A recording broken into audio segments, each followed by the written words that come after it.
Hi, this is Jim Nailon again, and liturgical guitarist, and this is the lesson on the language of music, time, and rhythm.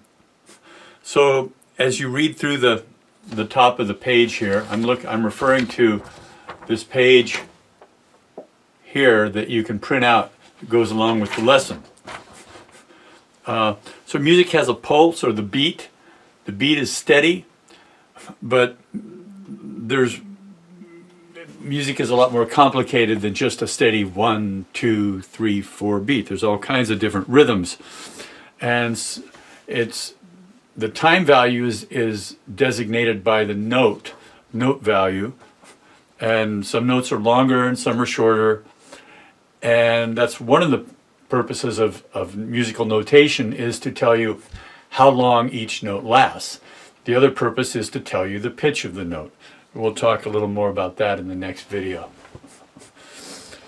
And again, if you know how to read music, skip this, move on to another video. So I show you 4 note forms down in that first line of music below this text box. And the first 4 notes there are called quarter notes. Then the next, and then you'll notice there's a vertical line. That's because music is divided by into small segments or groups called measures, and each measure will have the same number of beats. So you see that first measure has 4 beats, and the second measure also has 4 beats. Every measure in that line has 4 beats, but they look different. The first measure has 4 quarter notes. The second measure has 4 quarter note rests. Every note has an equal rest that has the same time duration, but indicates silence. So rests are for silence, notes are for sound. So then in the third measure there, you'll see it says 2 half notes. So half notes look like quarter notes, except that their hole's not filled in, it's not blackened. So a quarter note and a half note look the same, except quarter notes have the blackened center and half notes don't. And then the last measure, the fourth measure there, shows 2 half note rests. And so if I was to count that measure out, and I'm going to use my metronome here to keep the beat, it would go like this. We'll start. Ready? Now. 1, 2, 3, 4. Silence for 4 beats. 1, 3, and 4 beats of silence. So that's how you would count that. When I was in grade school, in high school, I played the trumpet in band, and we had to learn how to count. That's an important skill to do to help you get the rhythm right. So that first line of music, it says it's a treble clef. That's the very first symbol you see on the far left there, kind of a squirrely gig kind of thing.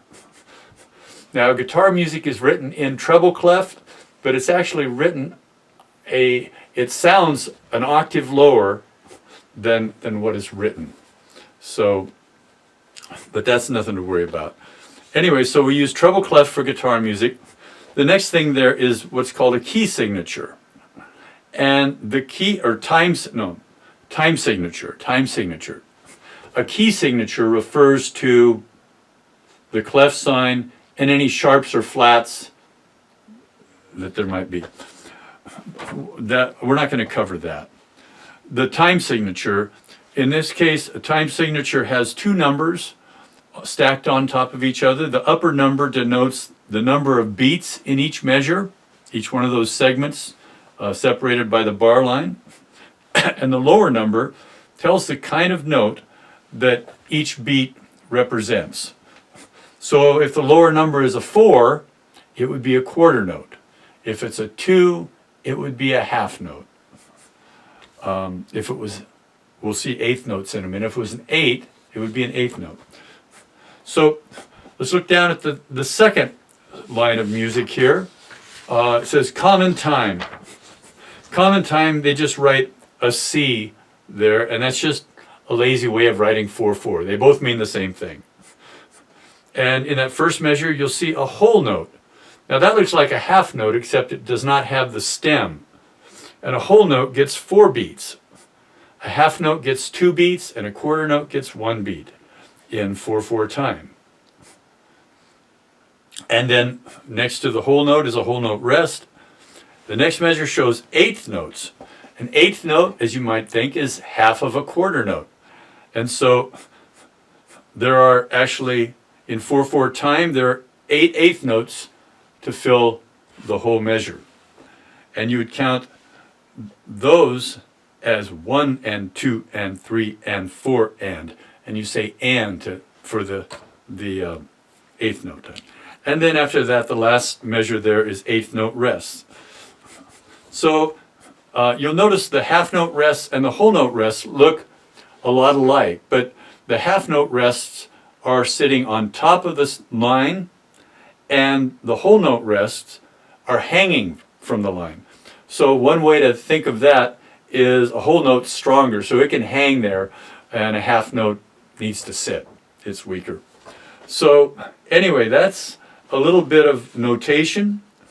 The last line of music on this page talks about a dot behind a note. If you put a dot behind a note or a rest, it increases its duration by 50% or half the value. So a dotted half note would be equal to 3 beats. Oh, notice also in that last line, the time signature has changed from 4/4 to 3/4. So you'll see the 3/4 there on the far left, right next to the clef sign, the treble clef sign. That would mean that each measure now in this line of music is going to only have 3 beats. So the first thing note you see there is a dotted half note, followed by a dotted half rest in the second measure. Then the third measure has 3/4 notes, followed by 3/4 note rests. The fourth measure has 6 eighth notes, followed by 6 eighth note rests. And so let's turn the page. We're going to try a little bit of counting here. I'm going to use the metronome again and see if I can count along without making any mistakes. So on page 2, the first 2 lines go together. It's called Exercises in Counting. We're just going to do the first 2 lines here. So 1, 2, ready, count. 1, 2, 3, 4. 1, 2, 3. 1, 2, and 3, 4, and 1. 1 and 2, 4, 1. 4, 1, 2. 1, 2, 4, 1, 2, and 3, and 4. 1 and 2, 4. So if that didn't make sense, listen to it again and see if you can figure out what it did. I'm trying to keep these videos rather succinct. So then the next 2 lines are counting in a 3/4 time signature. So each measure will only have 3 beats. And a dotted half note gets all 3. So like you'll see the fourth measure there's a dotted half note. So I would just say 1, 2, 3, and be silent on 2 and 3. Okay, let's try that. So starting on the 3/4 section here. Ready? 1, 2, 3, 1, ready, count. 1, 2, 3, 1 and 2 and 3, 1, 3, 1. 1 and 2, 1, 2 and 3, 1 and 2, 3 and 1. 1 and 2 and 3, 1, 3 and. And the last 2 lines here talks about, first it talks about a tie. Now a tie is like a little line that droops, hanging between two notes there. So you'll see in that first measure, every two eighth notes are joined together. So that combines their duration, and the second note is not spoken or counted, or sung or plucked. It would be the same as in the second measure there. So those two eighth notes tied together equal a quarter note.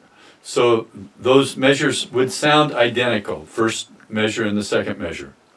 Same with the third and fourth measures.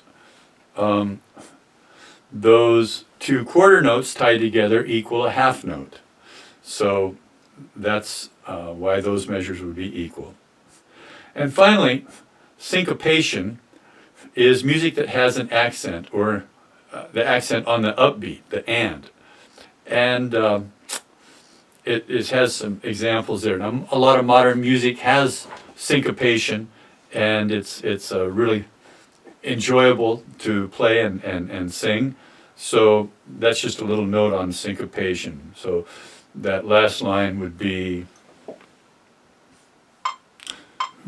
ready, count, one and three and one and three and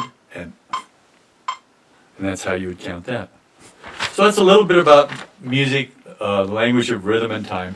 Not meant to be a complete dissertation on reading music, but I hope it gives you some fundamentals and helps you if you're interested in learning to read music. In the next video, we're going to talk a little about tablature, which is a more guitar-centric way of notating music. So I pray God blesses your playing and wish you peace.